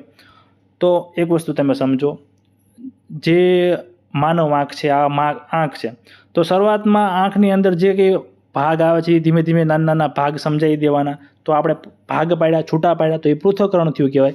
પછી આ બધા ભાગને ભેગા કરીને સમગ્ર રીતે આંખ કઈ રીતે વર્ક કરે છે તો એ સંયોગીકરણ થયું કહેવાય. તો આ રીતે પૃથ્થકરણ પરથી સંયોગીકરણ, પહેલાં ભાગ પાડવાના, સમજાવવાનું, પછી ભેગા કરીને જે આખી રચના છે એ સમજાવી, તો એ પૃથ્થકરણ પરથી સંયોગીકરણ થયું કહેવાય. આપણે ભવિષ્યમાં શક્ય એટલા એક્ઝામ્પલ MCQ બેઝ સિરીઝ લાવીશું આના માટે, એટલે તમને વધુ ખ્યાલ આવશે. પરીક્ષામાં એ રીતનું જ પૂછાતું હોય છે. આવી બધી થિયરી કરતાં એ રીતનું તમારા માટે વધુ ઇમ્પોર્ટન્ટ રહેશે. મહત્ત્વ શું છે મિત્રો આ સૂત્રનું? તો વિદ્યાર્થીઓનું જ્ઞાન નિશ્ચિત, સ્પષ્ટ અને ચોક્કસ બને છે. વિદ્યાર્થીઓ ગોખણ પટ્ટી કરતાં અટકે છે. માહિતીનું જાતે વિભાજન કરી ઉકેલ મેળવતા શીખે છે. વિદ્યાર્થીઓ સ્વતંત્ર રીતે સમસ્યા ઉકેલતા શીખે છે. પરિણામે વિદ્યાર્થીઓમાં નવું જ્ઞાન શોધવાનું વલણ વિકસે છે. મિત્રો એવી રીતે કરશે, જે વસ્તુ છે એના ભાગ પાડશે, પોતાની જાતે એ વસ્તુ નાના ભાગ સમજશે, ભેગા કરશે, તો આ વસ્તુ પોતાની જાતે વિભાજન કરીને ઉકેલ મેળવતા શીખે છે. એટલા માટે આ જે સૂત્ર છે એ બાળકોને ભણવામાં મદદરૂપ થતું હોય છે. આગળનું સૂત્ર છે વિશેષ પરથી સામાન્ય તરફ જવું, આગમન પરથી નિગમન તરફ જવું. તો મિત્રો અહીંયા ખરેખર તો અલગ અલગ 3 સૂત્રો બને છે, તમને હું સમજાવું છું. પેલું જે આગમન છે, પરીક્ષાની અંદર પદ્ધતિ પણ પૂછાતી હોય છે, આગમન નિગમન પદ્ધતિ. તો અહીંયા આગમનની અંદર પણ અલગ સૂત્ર જે છે એ કામ કરે છે અને નિગમનની અંદર પણ અલગ સૂત્ર કામ કરે છે. આ નોટ્સની અંદર એ રીતનું નથી લખેલું, કારણ કે મિત્રો આ જે PDF છે એ એક B.Ed કોલેજના પ્રોફેસરે બનાવેલી નોટ્સ છે. આ મારી નોટ્સ નથી, કારણ કે મેં રેગ્યુલર B.Ed કરું એટલે મને આની ખાસ જરૂર નહોતી, એટલે મેં નોટ્સની અંદર મેં ક્યાંય નહોતું લખેલું. તો મને ગૂગલ પરથી આ સારી એવી મસ્ત ડિટેલમાં PDF મળી ગઈ છે, એટલે આમાંથી તમને ભણાવી રહ્યો છું. તો ખાસ આમાં આ વસ્તુ એડ કરી દેજો. એમાં નથી પ્રોફેસરે આજે લખેલું કે આગમન પરથી નિગમન જવું. તો આગમનની અંદર પણ એક અધ્યાપન સૂત્ર વપરાય છે. તો એની અંદર કયું સૂત્ર આવશે? વિશિષ્ટ પરથી સામાન્ય તરફ જવું. કયું? વિશિષ્ટ પરથી, આ ઉપર જે લખેલું છે વિશેષ પરથી સામાન્ય તરફ જવું, એ કેની અંદર વપરાય છે? આગમનમાં. અને નિગમનની અંદર કયું સૂત્ર વપરાય છે? તો મિત્રો સામાન્ય પરથી વિશિષ્ટ તરફ જવું. ખાસ બંને એકબીજાની વિરુદ્ધ આવશે. આગમનમાં વિશિષ્ટ પરથી સામાન્ય તરફ જવું અને નિગમનમાં સામાન્ય તરફથી વિશિષ્ટ તરફ જવું. સમજાવું છું કઈ રીતે મિત્રો. પહેલાં અહીંયા જે લખેલું છે તમે સમજી લો. ઉદાહરણો પરથી સામાન્યકરણ કરીને નિયમ કે સિદ્ધાંતની તારવણી એટલે આગમન. આ નિયમ કે સિદ્ધાંતનો ઉપયોગ કોઈ ઉદાહરણ માટે કરવામાં આવે તો તેને નિગમન કહે છે. બીજા નીચે ઉદાહરણ છે. અહીં જુદા જુદા માધ્યમ દ્વારા વિવિધ ઉદાહરણો કે દ્રષ્ટાંતો રજૂ કરી તેના આધારે નિયમ, વ્યાખ્યા, સાધારણ ધર્મ કે સત્યની તારવણી કરવામાં આવે છે. મિત્રો હવે તમે સમજો, હું તમને ડાયરેક્ટ સમજાવી દઉં. પહેલાં આપણે આગમન સમજીએ. આગમન શું કહેવા માગે છે? આગમન. ઉદાહરણ તરીકે ગણિતનું આપણે ઉદાહરણ લઈએ કે ત્રિકોણ હોય, ત્રિકોણના જે 3 ખૂણાઓ હોય, 3 ખૂણાઓનો સરવાળો કેટલો થાય? 180 થાય. તો બાળકોને હું અલગ અલગ માપ આપું ત્રિકોણના. આપણે ત્રિકોણના માપ ગમે બાળકોને કહું કે તમારી ભાઈ જે સ્કેલની છે એનાથી ત્રિકોણ તમને જે ફાવે એ દોરો, અને જે કોણ માપકથી તમે માપો અને 3નો સરવાળો કરો. એવી રીતે 5-6 વખત આવી રીતે કરો તો ગમે એ જે માપ હોય તો દરેક વખતે સરવાળો કેટલો આવશે? 180 આવશે. તો આ બધા ઉદાહરણો અલગ અલગ આપણે ઉદાહરણો લીધા. તો આવી રીતે છેલ્લે નિયમ શું કરવા છે? તમે કોઈ પણ ત્રિકોણ હોય એના 3 ખૂણાઓનો સરવાળો કેટલો થશે? 180 થશે. તો આપણે આ શું કર્યું? પહેલાં ઉદાહરણો આપ્યા, તો એ જે ઉદાહરણો લીધા એ શું કહેવાય? વિશિષ્ટ. અલગ અલગ વિશિષ્ટ ઉદાહરણો લીધા, એના ઉપરથી આપણે નિયમની તારવણી કરી. તો એ વસ્તુ શું થયું? સામાન્યીકરણ કર્યું કહેવાય. તો વિશિષ્ટ પરથી સામાન્યીકરણ કર્યું કહેવાય. હવે જે નિગમન છે, તો નિગમનમાં મિત્રો કઈ રીતનું હોય કે સૂત્ર ડાયરેક્ટ આપી દેવાનું. આપણે ત્રિકોણ છે તો ડાયરેક્ટ આપણે બાળકોને કહી દઈએ કે ત્રિકોણના 3 ખૂણાઓનો સરવાળો 180 થાય ડાયરેક્ટ. તો બાળકો પોતાની રીતે સમજી જશે. એના આધારે ઉદાહરણ આપવાના. પછી પહેલાં સામાન્યીકરણ કહી દેવાનું, પછી ઉદાહરણો આપવાના. આ વસ્તુ બીજા સૂત્રમાં પણ કહી શકે. તમને ખ્યાલ છે ગણિતમાં ઓલું આપણને ખબર છે કે a+b² કરીએ તો a² + 2ab + b² થાય. એ સૂત્ર છે, તમને ખ્યાલ છે, ગણિતવાળાને ખ્યાલ હશે. તો એ બાળકોને ડાયરેક્ટ એ સૂત્ર આપી દે અને એના આધારે તમને ગણતરી કરાવીએ તો એ શું કહેવાય? સામાન્ય પરથી વિશિષ્ટ તરફ ગયા કહેવાય. તો એ નિગમન કહેવાય. તો આ વસ્તુ હવે તમે સમજી ગયા હશો. આગમનની અંદર શું કરવાનું મિત્રો? અલગ અલગ પહેલાં ઉદાહરણ આપવાના. ઉદાહરણ પરથી સામાન્યકરણ કરીને જે સૂત્ર છે એ તારવવાનું, તો એને આગમન કહેવાય. વિશિષ્ટ પરથી સામાન્ય ગયા કહેવાય. જ્યારે નિગમનની અંદર શું આવે છે મિત્રો, પહેલાં સૂત્ર આપી દેવાનું અને એના આધારે બાળકોને ઉદાહરણો આપવાના, એટલે કે સામાન્ય પરથી વિશિષ્ટ તરફ ગયા કહેવાય. આ વસ્તુ ખાસ નોંધ કરજો, પીપીટીની અંદર એ વસ્તુ નથી લખેલું. અહીંયા 2 અલગ અલગ અધ્યાપન સૂત્રો, વિશિષ્ટ પરથી સામાન્ય અને સામાન્ય પરથી વિશિષ્ટ અધ્યાપન સૂત્રોનો ઉપયોગ થાય છે. અને પરીક્ષામાં એમ પણ પૂછાઈ શકે કે આગમન છે એ કયું અધ્યાપન સૂત્રને ફોલો કરે છે, તો વિશિષ્ટ પરથી સામાન્ય, અને નિગમન છે એ કયું અધ્યાપન સૂત્ર ફોલો કરે છે, તો સામાન્ય પરથી વિશિષ્ટ. હવે અહીંયા ઉદાહરણ પણ આપેલો છે, જો અહીંયા એ જ છે, ત્રિકોણના ખૂણાઓનો જે સરવાળો છે એ આપણે મેં કીધું એ પ્રમાણે. હવે આનો ફાયદો શું થશે મિત્રો, તો વિદ્યાર્થીઓ સ્વાનુભવે જ્ઞાન પ્રાપ્ત કરે, સિદ્ધાંત, નિયમ, સત્ય અને વ્યાખ્યા વિશેની સાચી સમજ સરળતાથી વિકસે, જ્ઞાનનું દ્રઢીકરણ થાય, વિદ્યાર્થી સક્રિય અને ક્રિયાશીલ બને. આ રીતે મેળવેલું જ્ઞાન લાંબા સમય સુધી યાદ રહે છે. વિદ્યાર્થીઓની તર્ક શક્તિમાં વધારો થાય. આ ઉપરાંત વિદ્યાર્થીઓમાં ચિંતન, ચોકસાઈ અને એકાગ્રતા જેવા ગુણો વિકસે છે. પરીક્ષાની અંદર મેં તમને કીધું એ પ્રમાણે મહત્વ પૂછવાની શક્યતા બહુ ઓછી છે. જો અધ્યાપન સૂત્રમાંથી પ્રશ્ન આવ્યો તો શરૂઆતમાં મેં હર્બર્ટ સ્પેન્સર વાળી જે વાત કરી એ આવી શકે છે, કાં તો ઉદાહરણ પરથી તમને પૂછશે કે અહીંયા કયા અધ્યાપન સૂત્રનો ઉપયોગ થયેલો છે. હવે આગળનું છે અધ્યાપન સૂત્ર પૂર્ણ પરથી ખંડ તરફ જવું. પરીક્ષામાં પૂછાઈ શકે એવું અને આઈએમપી એવું. પૂર્ણ એટલે મિત્રો સમગ્ર, આખું. પૂર્ણ એટલે શું, આખું. અને ખંડ એટલે કે ભાગ. તમે જે કેળવણીકારો છે એ એમ કહે છે કે બાળક છે ને એ પહેલાં સમગ્ર વસ્તુ આખીને જોવે છે, પછી એના ભાગને જોવે છે. તમે શેરીમાં આવેલા જતા હોય, કોઈક વ્યક્તિ સામે આવે છે, તમારી નજર પહેલાં એક આખા વ્યક્તિ ઉપર જશે કે સામે એક વ્યક્તિ આવે છે, પછી એના તમે હાથ જોશો, પગ જોશો, માથું જોશો, કાન જોશો. તો આ વસ્તુ કહેવા માગે છે, આ વસ્તુ અહીંયા ફોલો કરવાની વાત છે કે પૂર્ણ પરથી અંશ તરફ જવું. પહેલાં બાળકને જે કંઈ વસ્તુ હોય એ આખી સમજાવવી જોઈએ, પછી એના ભાગ નાની નાની વસ્તુ સમજાવવી જોઈએ. તો આ રીતે જે પૂર્ણ પરથી ખંડ તરફ જવું એ સૂત્ર કામ કરે છે. ખાસ અહીંયા આ પણ પ્રશ્નો નીકળી શકે છે, ગેસ્ટાલ્ટના સમિષ્ટવાદના સિદ્ધાંત ઉપર આ જે સૂત્ર છે એ કામ કરે છે. ખાસ પરીક્ષાની અંદર પ્રશ્ન પૂછાઈ શકે છે કે ગેસ્ટાલ્ટના સમિષ્ટવાદના સિદ્ધાંત ઉપર કયું સૂત્ર જે છે એ કામ કરે છે, તો પૂર્ણ પરથી અંશ તરફ જવું. તો જે વ્યક્તિ હોય છે, વ્યક્તિ કોઈ પણ વસ્તુને તેના સમગ્ર સ્વરૂપે જુએ છે, પછી જ વ્યક્તિની દ્રષ્ટિ તેના જુદા જુદા ભાગો ઉપર જાય છે. મેં તમને કીધું એ પ્રમાણે તમે પહેલાં આખા વ્યક્તિને જોશો, પછી એના જે ભાગોને જોશો. સમગ્રનો અભિગમ ખંડના અભિગમ કરતાં સારો છે. વિદ્યાર્થીની શક્તિ પ્રમાણે શિક્ષકે સમગ્રનો પરિચય કરાવવો જોઈએ. સમગ્ર વધુ અર્થપૂર્ણ છે. સમગ્રને જોતા ભવ્યતાનો આનંદ અનુભવાય છે, કારણ કે શીખવાની વસ્તુના બધા જ અંગો વચ્ચેનો પારસ્પરિક સંબંધ જોઈ શકાય છે. આ બધું મિત્રો ભૂલી જાઓ, ખાલી એટલું વસ્તુ યાદ રાખજો, શિક્ષક કોઈ પણ વસ્તુ શીખવાડે તો પહેલાં સમગ્રતાની દ્રષ્ટિએ શીખવાડવું જોઈએ, પછી એના નાના નાના ભાગ શીખવવા જોઈએ. ઉદાહરણ તરીકે માનવ રચના શીખવાડવી છે, જે માનવ રચના એટલે કે હાથ, પગ, કાન, નાન, તો પહેલાં એક સમગ્ર આખું બોડી, આખી જે રચના છે એ પહેલાં સમજાય, પછી એના અંદરના તમામ ભાગો વિશે સમજાવવામાં આવે તો બાળકો સમગ્ર પરથી અંશ કે પૂર્ણ પરથી ખંડ તરફ જવું જે છે એ અહીંયા સાબિત થાય છે. બીજા એક્ઝામ્પલ જોઈએ. ગણિત વિષયમાં ત્રિકોણની રજૂઆત કર્યા પછી તેની બાજુઓ અને ખૂણાઓની સમજ આપી.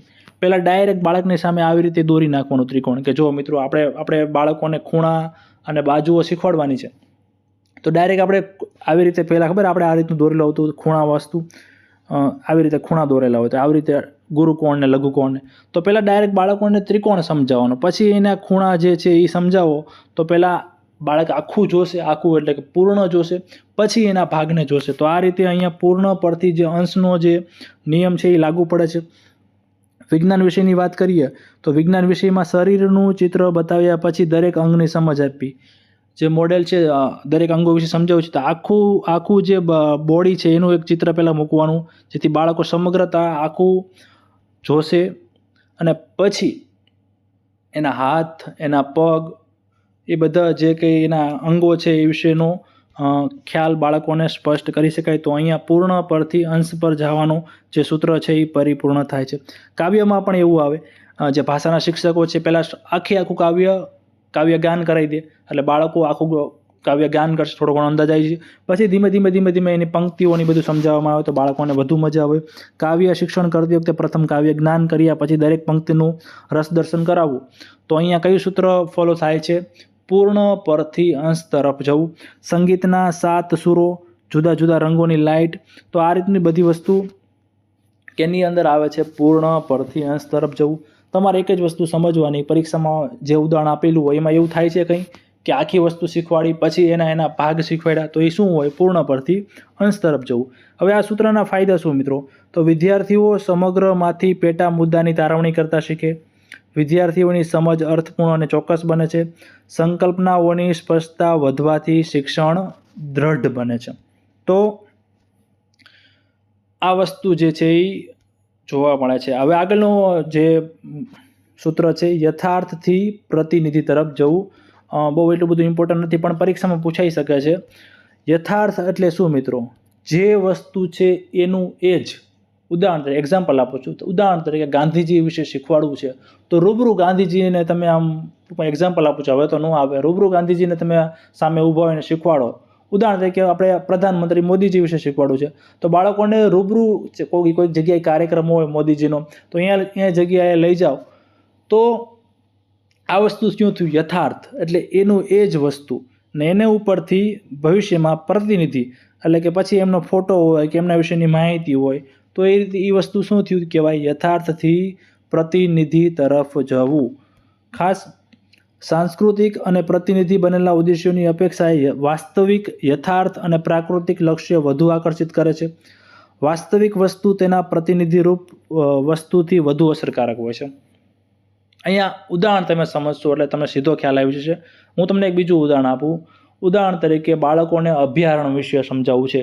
અભયારણ્યની અંદર જે પશુઓ હોય, પંખીઓ હોય, તો ડાયરેક્ટ બુકમાંથી ફોટો બતાવીને અભયારણ્ય વિશે શીખવવું એની કરતાં તમારા નજીકમાં કંઈક અભયારણ્ય હોય નાનકડું એવું, તો અહીંયા બાળકોને પહેલાં પ્રવાસ કરાવો, પ્રવાસનું આયોજન કરાવો, એના વિશેની માહિતી આપો. પછી જો એ ચેપ્ટર ભણાવવામાં આવે તો બાળકોને કેવો મસ્ત રીતનો ખ્યાલ વિકસે એ ટોપિક વિશે. તો અહીંયા જે યથાર્થ એટલે ખુદ અભયારણ્ય સ્થળની તમે મુલાકાત લેવડાવી, પછી ભલે તમે બુકમાં પ્રતિનિધિ રૂપે બુકનો જે ટોપિક છે એ ઉપયોગ કર્યો, તો અહીંયા યથાર્થથી પ્રતિનિધિ રૂપ જે સૂત્ર છે એ ફોલો થાય છે. અહીંયા બીજા પણ ઉદાહરણ આપેલા છે. લાલ કિલ્લો અથવા અજંતાની ગુફાઓ વિશે ભણાવતી વખતે પ્રવાસનું આયોજન કરવું જોઈએ. તો રૂબરૂ એ જે લાલ કિલ્લે જોવા જશે તો એને કેવી મસ્ત મજા આવશે, એની કોતરણીઓની બધું, તો એને ચોક્કસ જે ખ્યાલ છે એ વધુ વિકસશે. આગળનું સૂત્ર છે, અનુભવ સિદ્ધ તરફથી બુદ્ધિગમ્ય તરફ જવું. અનુભવ સિદ્ધ એટલે કે બાળક પહેલાં અનુભવથી જે જ્ઞાન મેળવે છે એ અનુભવ સિદ્ધ કહેવાય, અને પોતાની બુદ્ધિથી, પોતાની સમજણ શક્તિથી જે જ્ઞાન મેળવે એ શું કહેવાય છે? બુદ્ધિગમ્ય કહેવાય છે. તો પહેલાં અનુભવ સિદ્ધ તરફથી બુદ્ધિગમ્ય તરફ જવાની વાત છે. ખાસ આ બધી વસ્તુ ડાયરેક્ટ થિયરીમાં બહુ ઓછી પડવાની, કારણ કે ટોપિક એવા કોમ્પ્લિકેટેડ છે. આ જે પાછળના સૂત્રો છે એના ઉદાહરણ તમારે સમજવાના, એટલે ફટાફટ તમને મિત્રો ખ્યાલ આવી જશે. તો બાળક અનુભવો દ્વારા જ્ઞાન ગ્રહણ કરે છે. શરૂઆતમાં જ્ઞાનેન્દ્રિયોનો ઉપયોગ કે અનુભવ દ્વારા મેળવેલું જ્ઞાન કે સમજ અનુભવ સિદ્ધ કહેવાય. ટૂંકમાં પોતે અનુભવ કરે, અનુભવથી જે શીખવે એ અનુભવ સિદ્ધ કહેવાય. વિદ્યાર્થીએ મેળવેલ અનુભવનો જ્ઞાનનો પાયો બનાવીએ તર્ક દ્વારા બુદ્ધિગમ્ય જ્ઞાન પર સરળતાથી લઈ શકાય, કારણ કે બધું જ જ્ઞાન અનુભવથી મેળવી શકાતું નથી. ટૂંકમાં બધી જ વસ્તુના મિત્રો આપણે અનુભવ ન લઈ શકીએ. અમુક વસ્તુ તમારે પછી માઇન્ડથી સમજી જવી જોઈએ કે નહીં આ રીતનું આવતું હશે, તો આ વસ્તુ શું થયું? બુદ્ધિગમ્ય થયું. એક્ઝામ્પલ જોશો એટલે તમને ખ્યાલ આવશે. સરખી ગરમી હોવા છતાં રેતીમાં ચાલવાથી પગના તળિયાને ગરમી લાગે છે અને માટી ઉપર ચાલવાથી ગરમી ઓછી લાગે છે. એ અનુભવ પરથી આપણે તર્કની મદદ જે આ તર્ક છે એની મદદથી મંદવાહક અને સુવાહકનો ખ્યાલ આપી શકીએ. હવે આ વસ્તુ શા માટે મેં કીધું દરેક વસ્તુનો અનુભવ ન હોય? હવે સ્ટીલ છે, લોખંડ છે, એ મંદવાહક છે કે સુવાહક છે, કેટલું ગરમ થયું, તો બાળક દરેક વખતે એ વસ્તુ એટલી બધી વસ્તુના પ્રેક્ટિકલ ન કરી શકીએ. તો પ્રેક્ટિકલ એને ખબર હતી, માટીવાળી વસ્તુ જે બાળકોને અનુભવ હતો પહેલેથી કે માટી હોય છે એ ગરમ હોય છે, અને જે રેતી હોય છે એ વધુ ગરમ થતી હોય છે ઉનાળામાં, અને માટી ઓછી ગરમ થતી હોય છે. તો બાળકો એ અનુભવથી મેળવેલું જ્ઞાન હતું, તો એને આધારે હવે એને જે ખ્યાલ હતો એ તર્કના આધારે એને મંદવાહક અને સુવાહકનો કોન્સેપ્ટ ક્લિયર કરી શકાય. તો આના ફાયદા શું થશે મિત્રો? તો વિદ્યાર્થીની અમૂર્ત શક્તિ વિકસે છે, વિદ્યાર્થીઓની તર્ક શક્તિ વિકસે છે, વિદ્યાર્થીઓનું જ્ઞાન સમજણપૂર્વકનું અને ચોક્કસ બને છે. તો આ રીતના ફાયદા થતા હોય છે. મિત્રો છેલ્લો સૂત્ર છે, ચોક્કસથી મિત્રો આ જે ટોપિક છે એના હું એક્ઝામ્પલ લાવીશ. જેટલા એક્ઝામ્પલ પ્રેક્ટિસ કરશો એટલા જ તમને આ જે ટોપિક છે એમાં ફાયદો થવાનો છે. કારણ કે પરીક્ષામાં એ રીતના જ પ્રશ્નો આવતા હોય. શક્ય હશે તો જૂની પરીક્ષામાં જે પૂછાયેલા પ્રશ્નો છે એ આપણે લાવશું એટલે તમને વધુ ફાયદો થશે. છેલ્લો સૂત્ર છે, મનોવૈજ્ઞાનિક તરફથી તાર્કિક અભિગમ તરફ જવું. બહુ કોઈ દિવસ લગભગ આ જે છે એ સૂત્ર મારા ધ્યાને પરીક્ષાઓમાં ક્યાંય આવેલું નથી, તેમ છતાં સમજી લઈએ. વિવિધ વિષયોનો અભ્યાસક્રમ તાર્કિક ક્રમમાં તૈયાર થયેલો હોય છે, જ્યારે અધ્યાપન પ્રક્રિયા મનોવૈજ્ઞાનિક ક્રમમાં હાથ ધરવાની હોય છે. બાળકની વય કક્ષા, જરૂરિયાત, રુચિ અને શક્તિને ધ્યાનમાં રાખીને અધ્યાપન કાર્યનું આયોજન કરવું જોઈએ. આમ વિષય વસ્તુના મુદ્દાઓ મનોવૈજ્ઞાનિક ક્રમમાં ગોઠવવા જોઈએ. ટૂંકમાં મનોવૈજ્ઞાનિકો દ્વારા જે ક્રમ આપવામાં આવેલો છે, ટૂંકમાં જે કંઈ વાતો કરવામાં આવેલી છે ક્રમમાં જે રીતે શીખવવું જોઈએ, તો એ બધું મનોવૈજ્ઞાનિક રીતે બાળકોનું અધ્યાપનનું જે કાર્ય છે એ કરવું જોઈએ, જેથી બાળકોનું શિક્ષણ કાર્ય રસપ્રદ બને. એક્ઝામ્પલ આપેલું છે, ભાષા શિક્ષણમાં શ્રવણ કથન કૌશલ્યો વિકસ્યા પછી જ વાંચન અને લેખન કરાવવું જોઈએ. આ મનોવૈજ્ઞાનિકે કીધેલું છે કે જે બાળક છે એ પહેલાં સરખું સાંભળતા અને બોલતા શીખી જાય પછી જ એને વાંચતા અને લખતા શીખવાડવું જોઈએ. જો એને સરખું બોલતા અને સાંભળવામાં ખબર નહીં પડતી હોય કે જે વસ્તુ કે શ્રવણ કૌશલ્ય અને કથન કૌશલ્ય જો નહીં વિકસેલું હોય તો એને વાંચન અને લેખન નહીં આવડે. તો આ મનોવૈજ્ઞાનિક વાત થઈ કે પહેલાં આ વસ્તુ થવી જોઈએ પછી આ વસ્તુ થવી જોઈએ. તો એના ફાયદા શું થશે મિત્રો? એના ફાયદા, વિદ્યાર્થીઓની જરૂરિયાતો સંતોષાય અને પરિણામે શિક્ષણ રસપ્રદ બને છે. શિક્ષણ કાર્ય બોજારૂપ ન બનતા અર્થપૂર્ણ અને સરળ લાગે છે. વિદ્યાર્થીઓ સાચા અર્થમાં સમજણ પ્રાપ્ત થાય છે. તો મિત્રો શિક્ષણ સૂત્રોમાં આટલું જ. વિડીયો ગમ્યો હોય તો વિડીયોને લાઇક કરજો. તમારા ટેટની તૈયારી કરતા ઉમેદવારો સુધી વિડીયો શેર કરજો અને ચેનલને સબસ્ક્રાઈબ ના કરી હોય તો ચેનલને સબસ્ક્રાઈબ પણ કરી દેજો. સાથે સાથે આની PDF કે PPT તમારે જો જોઈતી હોય તો તમે ટેલિગ્રામ ગ્રુપમાં આપણા જોડાઈ જજો. ત્યાં હું રેગ્યુલર દરેક વિડીયોની PDF PPT મૂકું છું, તો એની લિંક તમને વિડીયોના ડિસ્ક્રિપ્શન બોક્સની અંદર મળી જશે. મિત્રો અમુક સૂત્રો તમને સરળતાથી ખ્યાલ આવી ગયા હશે, અમુક સૂત્રો તમને થોડાક અટપટા લાગ્યા હશે, નહીં હજી સુધી નહીં સમજાણું હોય, પણ ભવિષ્યમાં હું મેક્સિમમ એક્ઝામ્પલ લાવવાનો પ્રયત્ન કરીશ, ઉદાહરણો લાવવાનો પ્રયત્ન કરીશ, જેથી તમને સરળતાથી સમજાવીશ. અને ખરેખર જે જૂના પરીક્ષામાં પૂછાયેલા પ્રશ્નો છે સૂત્રોના, અધ્યાપન સૂત્રોના, તો એ તમારી સામે લાવીશ, જેથી તમારો કોન્સેપ્ટ છે એ ક્લિયર થશે. તો આવા નવા વિડીયો માટે આપણી ચેનલને સબસ્ક્રાઈબ કરજો અને ખાસ બાજુમાં આપેલા બેલ આઇકનને પણ દબાવી દેજો, જેથી હું કોઈ પણ વિડીયો મૂકું તો તમારા સુધી પહોંચી જાય. ધન્યવાદ.